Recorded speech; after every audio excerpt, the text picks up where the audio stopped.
Hello class. तो जैसे आप लोगों को पता है हमारी अकाउंटेंसी की शुरुआत होती है हमारे पहले चैप्टर से जिसका नाम है फंडामेंटल ऑफ पार्टनरशिप, और उसकी शुरुआत होती है थोड़ी सी थ्योरी यानी कि थोड़ी बेसिक जानकारी से। तो मैं पार्टनरशिप के बारे में कुछ फंडामेंटल बातें पहले आपको बता देता हूँ। आओ ज़रा मेरे साथ। हाँ जी, पार्टनरशिप हमारी कैसे शुरू होती है। पार्टनरशिप में ये है हमारे बिजनेस का अकाउंटेंट और ये है बिजनेस के पार्टनर्स, इनका नाम है रोहित और रोनित। बेटा ये है हमारा लॉ, पुलिस कहो लीगल कहो कुछ भी आप इसे कहोगे। इसकी नज़र में जो बिजनेस है और जो मालिक है दोनों को सेपरेट माना जाता है।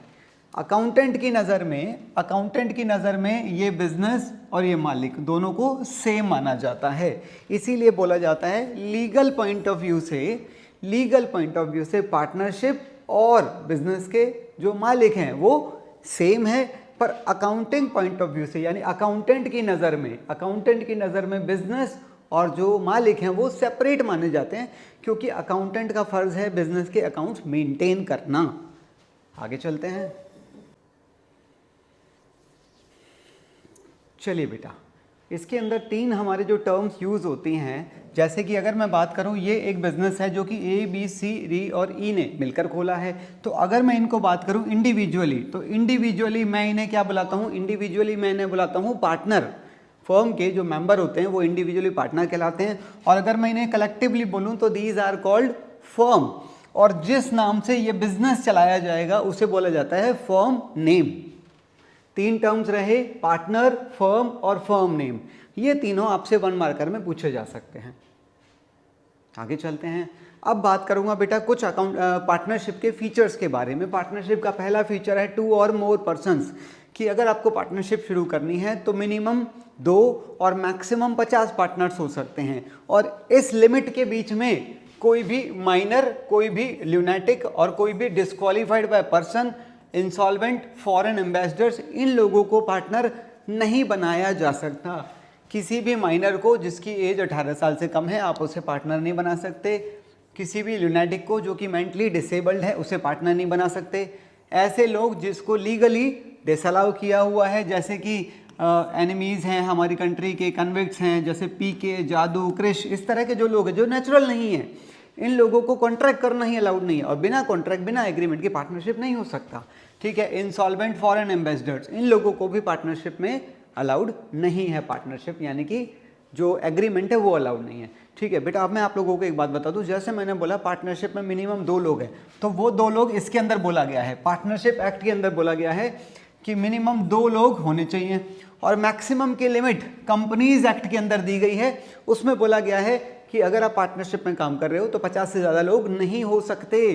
ठीक है, हालांकि यहाँ पर जो इसके ऊपर जो रूल है वो सेंट्रल गवर्नमेंट के ऊपर छोड़ा गया है।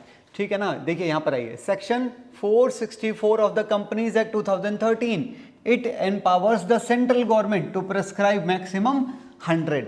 सेंट्रल गवर्नमेंट चाहे तो 100 मेंबर्स तक भी अलाउ कर सकती है, पर फिलहाल इसके ऊपर जो आपने आंसर लिख कर आना है वो 50 मेंबर्स का लिख कर आना है। आगे चलते हैं बेटा, आप लोगों को मैं एक बात और बता दूं माइनर को लेके, कि माइनर जब आप नई फर्म शुरू कर रहे हैं तो आप माइनर को उस टाइम पर अपने साथ नहीं रख सकते। बाद में फर्म शुरू होने के बाद आप माइनर को प्रॉफिट्स के लिए अपने साथ ऐड कर सकते हैं। ये माइनर की पोजीशन है एक फर्म के अंदर। और उसके बाद भी उसको जब जिस दिन वो 18 साल का हो जाएगा, 18 साल का होने के बाद उसको 6 महीने का टाइम मिलता है कि वो ये बताए वो फर्म में रहना चाहता है या नहीं रहना चाहता है। अगर उसने बता दिया वेल एंड गुड, फिर वो एक नॉर्मल पार्टनर की तरह बन जाएगा, फर्म की सारी एसेट लाइबिलिटीज़ के लिए वो जिम्मेदार रहेगा। और अगर वो नहीं बताता है तो वो ऑटोमेटिकली एक नॉर्मल पार्टनर के जैसा माना जाएगा और उसके ऊपर फर्म की सारी लाइबिलिटीज़, सब कुछ रूल्स रेगुलेशंस अप्लाई होंगे। ठीक है, आगे बढ़ते हैं बेटा। एग्रीमेंट, फर्म के लिए एक एग्रीमेंट होना ज़रूरी है, पार्टनरशिप के लिए एग्रीमेंट होना ज़रूरी है। एग्रीमेंट रिटन भी हो सकता है, ओरल भी हो सकता है। ठीक है, रिटन अगर है आपका पार्टनरशिप एग्रीमेंट तो उसे हम क्या कहते हैं, पार्टनरशिप डीड कहते हैं। एग्जिस्टेंस ऑफ बिजनेस, ये सारे फीचर्स हैं, अगर ये फीचर मौजूद होंगे तो ही हम उसे पार्टनरशिप बोलेंगे। एग्जिस्टेंस ऑफ बिजनेस, पार्टनरशिप के लिए बिजनेस का होना जरूरी है और बिजनेस भी लीगल होना चाहिए। इलीगल बिजनेस अगर है तो उसे पार्टनरशिप के दायरे से बाहर रखा जाएगा, वो पार्टनरशिप नहीं कहलाएगी। ठीक है, शेयरिंग ऑफ प्रॉफिट्स, अगर आप पार्टनरशिप में हैं तो उसे पार्टनरशिप तभी बोला जाएगा जब पार्टनर्स के बीच में प्रॉफिट शेयर हो रहे होंगे। अगर किसी बंदे को, किसी पार्टनर को प्रॉफिट से अलग रखा गया है तो उसे पार्टनर नहीं कहा जाएगा। हाँ, आप किसी भी पार्टनर को लॉसेस से दूर रख सकते हैं, प्रॉफिट से दूर नहीं रख सकते आप उसे। ठीक है बेटा, तो ये है हमारे फीचर्स ऑफ पार्टनरशिप। आगे चलते हैं ज़रा। ये हैं हमारे पार्टनर के पास जो राइट्स होते हैं, हर पार्टनर के पास कुछ राइट्स होते हैं। बेटा इनका आंसर मुझे लगता है आप खुद भी सोचोगे ना, अगर अपनी आंख बंद करके, कि एक पार्टनर के पास क्या राइट होंगे। अगर मैं, आप खुद को यहाँ पर रखना कि अगर मैं किसी फर्म का पार्टनर बन जाऊँ तो मेरे पास क्या राइट्स होंगे। देखो ज़रा, उसके पास मैनेजमेंट में पार्टिसिपेट करने का राइट है, और to be consulted about the affairs of the firm, firm के जो डिसीजंस है उसमें उसे पूछा जाए। Sharing the profit and the losses, books को चेक कर सकता है, बिजनेस में कभी भी आ जा सकता है, गलत टाइम पर नहीं, सही टाइम पर, बिजनेस ऑफिस आवर्स में। किसी भी नए पार्टनर को आने से रोक सकता है, बिल्कुल सबके पास बराबर हक है। अगर उसने फर्म को कोई लोन दिया है तो उसके ऊपर इंटरेस्ट ले सकता है वो 6% का, ठीक है। और अगर उसने फर्म के नाम पर कोई खर्चा किया है जो कि खर्चा फर्म का था, तो उस खर्चे की भरपाई वो फर्म से कर सकता है। Right to retire from the firm, firm से जाने का उसके पास भी राइट है, ठीक है। He may dissolve the firm if the partnership is at will. तो ये कुछ राइट्स हैं जो हर पार्टनर के पास होते हैं, जो कि उससे कोई छीन नहीं सकता। जैसे तुम लोगों से कोई फंडामेंटल तुम्हारे राइट्स हैं ना, जो उन्हें कोई नहीं छीन सकता, तो इन्हें भी पार्टनर से कोई नहीं छीन सकता, ठीक है। ये पार्टनर की कुछ ड्यूटीज़ होती हैं, उसकी कुछ लाइबिलिटीज़ हैं। जैसे कि देखो, पहला देखो, इसका जवाब भी आपके दिल में से खुद आना चाहिए। A partner should not carry on a business in competition with the firm. Her partner की ये ड्यूटी बनती है कि वो कोई भी ऐसा बिजनेस ना चलाए जो पार्टनरशिप फर्म के अगेंस्ट हो, कंपटीशन में ना चलाए। अगर उसने ऐसा कुछ किया तो वहाँ से जो प्रॉफिट कमाएगा वो उसे फर्म को देना पड़ेगा, उसके ऊपर उस एग्जिस्टिंग फर्म का पूरा हक रहेगा, ठीक है। दूसरा, if a partner earns some profits for himself from any transaction by using firm's property, अगर वो फर्म की कोई प्रॉपर्टी, फर्म का पैसा, फर्म की एसेट यूज करके कोई प्रॉफिट कमा रहा है, तो वो प्रॉफिट भी उसे फर्म को लौटाना पड़ेगा। तो ये उसकी कुछ बेसिक ड्यूटीज के अंदर आता है। आगे चलते हैं। अगला है बेटा पार्टनरशिप डीड। पार्टनरशिप डीड जो कि एक स्टैम्प पेपर पे बनती है, पार्टनरशिप डीड। पार्टनरशिप डीड के बारे में मैं आपको बताऊं तो पार्टनरशिप डीड को हम आर्टिकल्स ऑफ पार्टनरशिप या कॉन्स्टिट्यूशन ऑफ पार्टनरशिप फर्म भी कहते हैं। पार्टनरशिप डीड के अंदर बेटा ये सब चीज़ें लिखी जाती हैं, पार्टनर्स के नाम, उनके एड्रेस, कौन कितना पैसा लगा रहा है, किसको कितना इंटरेस्ट मिलेगा, किसका क्या एड्रेस है, किसको कितना, किससे कितना इंटरेस्ट ऑन ड्राइंग लेंगे, सैलरी, कमीशन, सारे जो रूल रेगुलेशंस हैं वो पार्टनरशिप डीड के अंदर लिखे जाते हैं। अब सबसे इंपॉर्टेंट आपको एक बात ध्यान रखनी है, पार्टनरशिप डीड अगर आपके पास है तो आपकी जो पार्टनरशिप डीड है तो वो बेटा स्टैम्प पेपर के ऊपर बनती है, और स्टैम्प पेपर अलग अलग वैल्यू के होते हैं। तो कौन सा स्टैम्प पेपर किस तरह की फॉर्म के लिए यूज होगा वो कहां पर लिखा हुआ है, इंडियन स्टैम्प एक्ट। तो इंडियन स्टैम्प एक्ट के अकॉर्डिंग आपकी पार्टनरशिप डीड बनेगी। फिर आप इसे रजिस्टर करवाते हैं किसके पास, रजिस्ट्रार ऑफ फर्म। जैसे रजिस्ट्रार ऑफ कंपनीज होता है वैसे रजिस्ट्रार ऑफ फर्म होता है।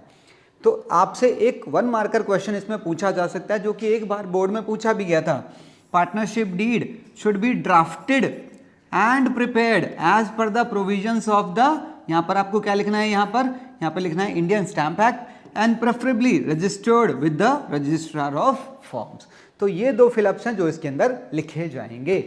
आगे चलते हैं बेटा, ये कुछ रूल रेगुलेशंस हैं। अगर पार्टनर्स के बीच में पार्टनरशिप डीड नहीं है तो फिर जो झगड़े उनके बीच में हो सकते हैं उन्हें कंट्रोल करने के लिए पहले से कुछ रूल बनाए गए हैं पार्टनरशिप एक्ट के अंदर, ठीक है। तो ये क्या रूल्स हैं, क्या कह रहा है अगर पार्टनर्स ने डिसाइड नहीं किया, ये तब की बात है ना, अगर पार्टनरशिप डीड नहीं, इसका मतलब उन्होंने कोई डिसाइड नहीं किया है, पार्टनर्स को कोई सैलरी कमीशन नहीं मिलेगा, पार्टनर्स का प्रॉफिट शेयरिंग रेशियो इक्वल रहेगा, इंटरेस्ट ऑन कैपिटल नहीं मिलेगा, इंटरेस्ट ऑन लोन 6% मिलेगा, ठीक है, इंटरेस्ट ऑन ड्राइंग अप्लाई नहीं होगा। तो ये कुछ रूल रेगुलेशंस हैं जो पहले से लिखे गए हैं। कुछ और रूल्स हैं, माइनर का एडमिशन। अगर आप किसी माइनर को अपने साथ एडमिट करना चाहते हो तो पहले तो सारे पार्टनर्स की कंसेंट चाहिए, और उसे भी हम सिर्फ प्रॉफिट्स के लिए ऐड कर सकते हैं, लॉस के लिए ऐड नहीं कर सकते। नए पार्टनर का एडमिशन करना है, सबकी कंसेंट चाहिए। किसी को रिटायर होना है या तो सबकी कंसेंट ले ले या फिर प्रॉपर नोटिस देकर आप रिटायर हो सकते हैं। रजिस्ट्रेशन फॉर्म का कंपलसरी नहीं है। Right to take part in the conduct, हर पार्टनर के पास इक्वल राइट है वो बिजनेस के अफेयर्स में अपना जो हक है उसका कि वो भी उसका हिस्सा माना जाएगा। ड्यूटी टू पे पर्सनल प्रॉफिट्स, अगर उसने फर्म की एसेट यूज़ करके कोई प्रॉफिट कमाया है तो वो प्रॉफिट उसे लौटाना पड़ता है, ये आपको पता है। Duty to bear personal losses, अगर उसने कोई लॉस उठा लिया है, लॉस के लिए वो खुद जिम्मेदार है। फर्म को प्रॉफिट से मतलब है, प्रॉफिट ले लेगी फर्म। आगे चलते हैं बेटा, ये कैपिटल सिस्टम बहुत इंपॉर्टेंट काम है, काम की चीज़ है, सच बता रहा हूँ मैं आपको। बेटा देखो होता क्या है, जो आप बिजनेस में ट्रांजेक्शन करते हो ना, तो जर्नल और लेजर बनाते हो ना, तो लेजर की मैं बात बता रहा हूँ, पर्सनल, रियल और नॉमिनल। बेटा इसके अंदर कैपिटल वगैरह इस टाइप के अकाउंट होते हैं, और रियल के अंदर इस टाइप के अकाउंट होते हैं, नॉमिनल यहाँ होते हैं। फिर आप 11th में ट्रेडिंग, P&L और बैलेंस शीट बनाते थे। अब यहाँ पर आ जाइए, अगर आप बेटा पार्टनरशिप के अंदर है तो यहाँ पर फिर क्या बनता है, कैपिटल अकाउंट की जगह पर क्या बनता है, पार्टनर्स का कैपिटल अकाउंट बनता है, ठीक है ना। इसी के दो सिस्टम होते हैं, फिक्स और फ्लक्चुएटिंग, मैं अभी बताऊंगा आपको थोड़ी देर में। आइए जरा यहाँ पर आइए बेटा, प्रॉफिट एंड लॉस अकाउंट और profit and loss appropriation account, ये आपको पता होना चाहिए, बहुत इंपॉर्टेंट एक डिफरेंस माना जाता है। प्रॉफिट एंड लॉस अकाउंट जो बनाया जाता है वो ट्रेडिंग के बाद बनाया जाता है, और इसके बाद P&L एप्रोप्रिएशन अकाउंट बनाया जाता है, ठीक है। इसकी शुरुआत ग्रॉस प्रॉफिट से होती है, इसकी शुरुआत नेट प्रॉफिट से होती है, या नेट लॉस से भी हो सकती है, कभी कभार लॉस के केस में भी बनाना पड़ जाता है, ठीक है ना। तो आपको ये बातें ध्यान रखनी है, बहुत बेसिक सा डिफरेंस है, आप बड़े आराम से इसको कवर कर सकते हैं, ठीक है। तो आफ्टर ट्रेडिंग, आफ्टर P&L, ये क्या बताता है, प्रॉफिट एंड लॉस, और ये प्रॉफिट्स का डिस्ट्रीब्यूशन बताता है। इसमें इनकम और एक्सपेंसेस आते हैं फर्म के, इसमें आइटम्स आते हैं पार्टनर्स के, ठीक है। इसके अंदर मैचिंग कंसेप्ट फॉलो होता है, इसके अंदर मैचिंग कंसेप्ट फॉलो नहीं होता है, ठीक है। Neither have opening nor closing balance, ठीक है। इस अकाउंट का ओपनिंग क्लोजिंग बैलेंस हो सकता है। इसके अंदर जो आइटम आते हैं P&L के अंदर, वो चार्जेबल आइटम आते हैं, और इसके अंदर जो आइटम आते हैं वो सारे एप्रोप्रिएशन आइटम आते हैं। आगे चलते हैं, यहां से आप कैपिटल सिस्टम को समझ सकते हैं, ठीक है। जैसे कि मैंने बोला, अगर आपका सिस्टम फ्लक्चुएटिंग है तो आप पार्टनर्स के नाम का सिर्फ एक ही अकाउंट बनाते हो, पार्टनर्स का कैपिटल अकाउंट, वही कैपिटल अकाउंट आपका बैलेंस शीट में चला जाता है बैलेंस होकर।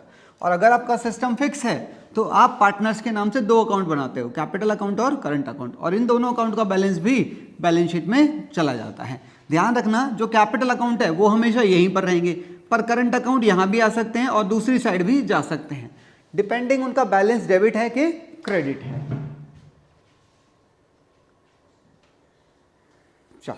तो बेटा ये था हमारा पार्टनरशिप का बेसिक एक इंट्रोडक्शन, ठीक है ना। ये बेसिक इंट्रोडक्शन हमारे लिए समझना बहुत ज़रूरी हो जाता है। तो बस यूं ही वीडियोस छोटी छोटी मिलेंगी आप लोगों को, सीखते रहिए, आगे बढ़ते रहिए।